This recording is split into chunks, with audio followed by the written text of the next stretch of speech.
How you doing? Reggie Bush. Reggie, does Le'Veon Bell need the reps after missing all of last year?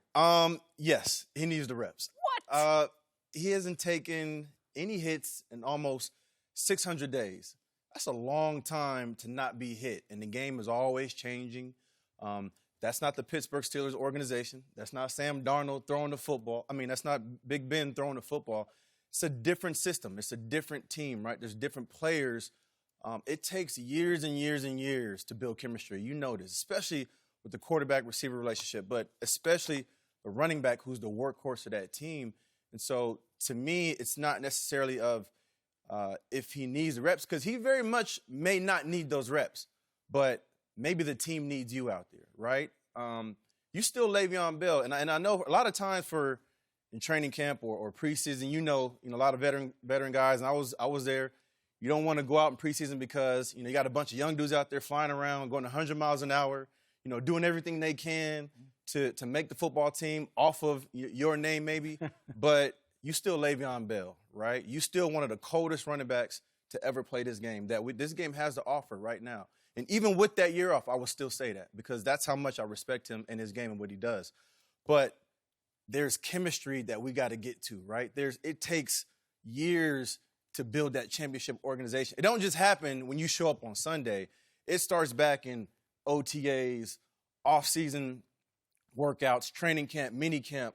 That's how we get to this thing. And so to me, I understand Le'Veon's position. Maybe he doesn't need it, but maybe the team needs you. I like that he's not really being involved from the standpoint of you seeing more and more in the NFL where veterans aren't partaking. Mm-hmm. Guys just aren't playing. Mm-hmm. Even the league wants to eliminate 2 preseason games and not even use those anymore. They want to make them regular season games for money-wise. And the last time we saw Le'Veon, he had 400 touches, and I bet his body feels good. And whatever he has to do in practice, I'm not so sure he really needs to have one series because he's not going to play a game. Mm-hmm. It's really one series. What is he going to get? I mean, Reggie, 4 carries? The Rams last year sat out the entire preseason. Not one offensive starter took a snap. They went to the Super Now, I know Bowl. Le'Veon Bell's new with the Jets, but isn't this the new normal? We got to protect guys. I agree with you. You do want to protect yourself, right? And so if Le'Veon Bell hadn't missed the season, I'd be like, yeah, chill. Of course. Go ahead, relax. You don't need it because you have the experience, right? There's a flow to this thing that happens, right? Year in and year out, that first day of training camp, when you hitting, there is a shock that happens to your body that is unlike any other shock that you will ever experience.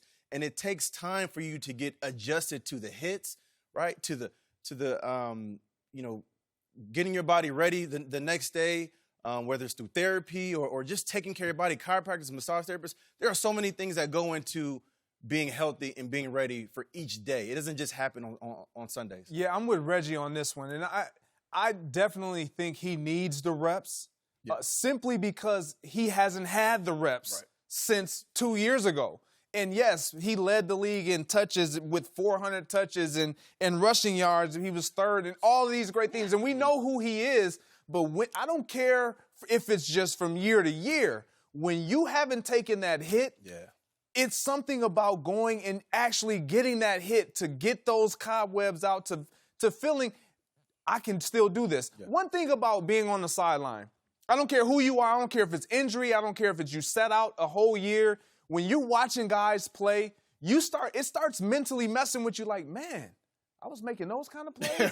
Because you start seeing things that are spectacular and you're like, man, and it's almost like, do I still got it? I believe I still got it, but your mind starts working against you in ways where it's like, man, I need to get back out there. And so for me, Le'Veon Bell, it's not so much about does he need it because he's fresh. It's yes, he needs it because the game is what it is, and he knows that. Like, everyone talks about receiver quarterback chemistry and how they need to put that time in the offseason, in training camp. And Antonio Brown needs to be there because he needs to understand the scheme and get on the same page with Derek Carr. Well, it's no different with the running back and the offensive line. We just had Kyle in here. That's not going on in practice at all? I'm just asking. It is, but it's different in the games. Those holes open and close quicker in the games than they do in practice. Am I right? Way quicker. Way quicker.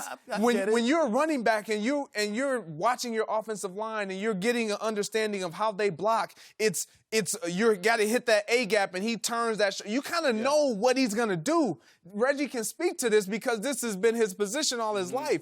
And with Le'Veon Bell not being in Pittsburgh, as he alluded to, you're not watching the same running backs or the offensive line. You're not going to have that same opportunity of knowing, you know what, I know what Pouncey does. I've been doing this with him for years. Yeah. No, he hasn't been doing this with these guys. So now, yes, you're getting it in training camp, but you're not getting it in game action, in game speed. He needs that. I'll give him that. The Jets have 2 new starters on the offensive line, and it's not nearly as good as the Pittsburgh offensive line, which is a top 5 unit in the league. And he has a very unique running style, too. He does. That the line and the team has to adjust to him. So what are realistic expectations, Reggie, for Bell, given what Adam Gase has done with Matt Forte in Chicago as a dual threat and Kenyon Drake last year in Miami?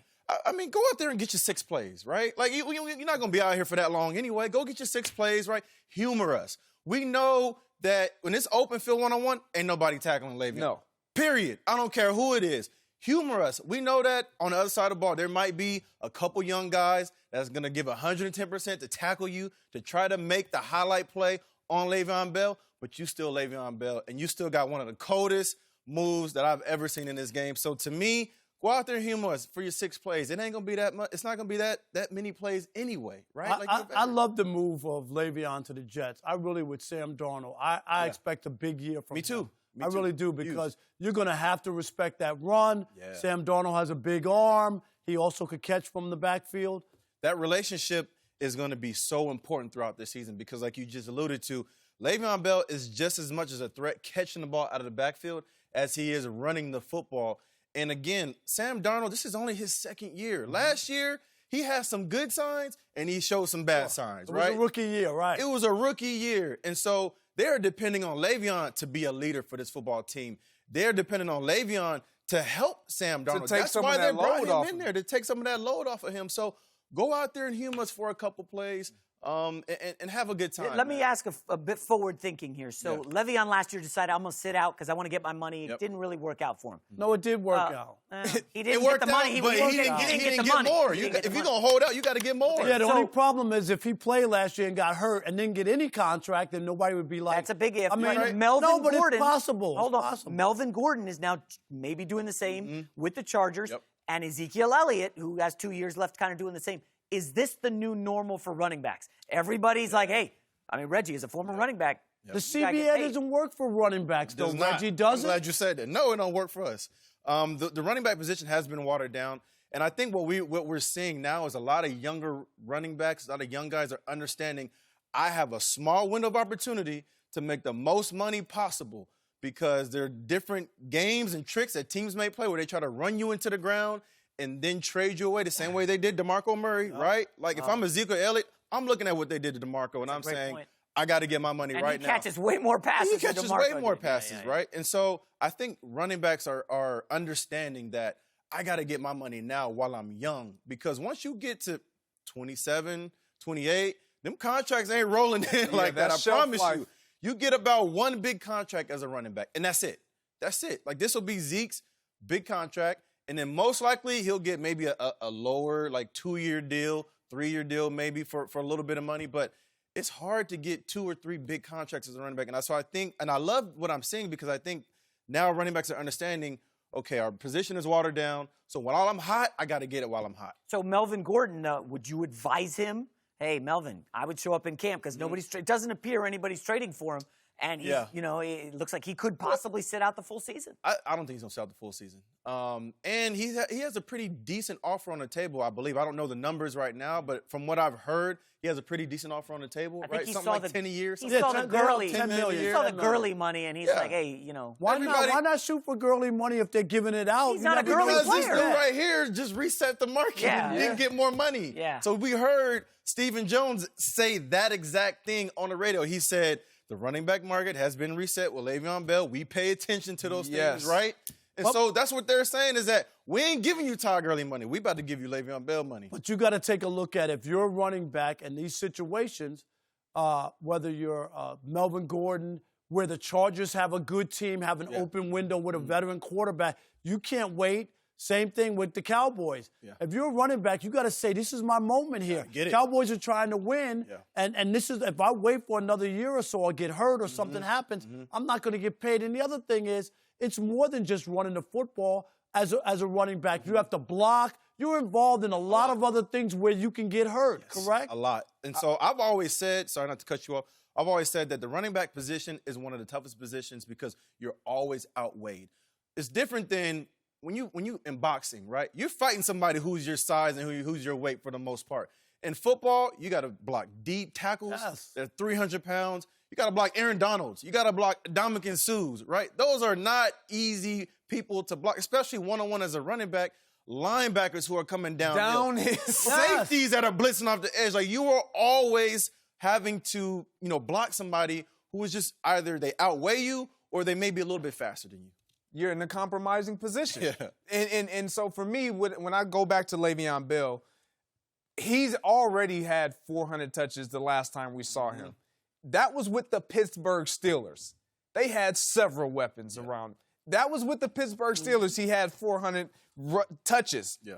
With a second-year quarterback with the Jets. He can't have more than that. Do you think he's going to have more than 400 touches? Not have 400. Look, they kept Bilal Powell. They're not giving him 400. Look, they're going to count on him to bear the load. He can come really close.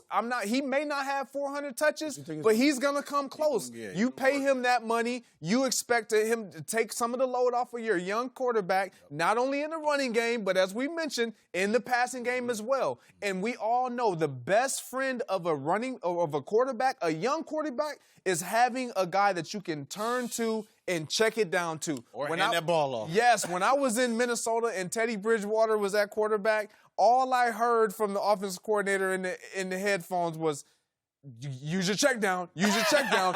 All we heard, as a receiver, you hate that, but you understand the importance of it with the young, developing quarterback because they've got to go through those progressions. All right.